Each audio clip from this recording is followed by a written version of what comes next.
Ro'za tutishni qaror qildingizmi? Unda bu video siz uchun. Ro'za vaqtida bizning organizmimiz asta-sekin yangi rejimga moslashadi. Kun davomida ba'zan charchoq yoki yengil bosh aylanishini his qilamiz. Iftordan keyin esa ko'proq ovqat yeb qo'yilsa, og'irlik paydo bo'ladi. Bu normal holat. Chunki bizning tanamiz yangi ovqatlanish va tiklanishga moslashmoqda. Shuning uchun Fitline optimal to'plamini tanladim. Saharlikdan oldin men Power Cocktail ichaman. U kun davomida energiyani saqlashga, qon aylanishini yaxshilashga, immunitet va oshqozon-ichak tizimini qo'llab-quvvatlashga yordam beradi.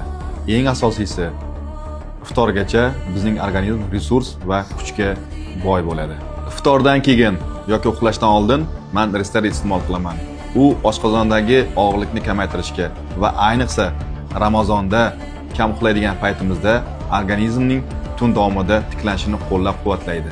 Juda qulay, bittasi saharlikdan oldin, ikkinchisi iftordan keyin va bizning tanamiz kerakli qo'llab-quvvatlashni oladi.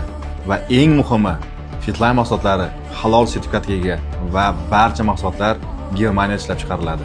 Agar siz ham Ramazonni yengil va energiya bilan o'tkazmoqchi bo'lsangiz, Fitline deb kommentariyaga yozing yoki shaxsiy xabar jo'nating va men sizga buyurtma berishga yordam beraman.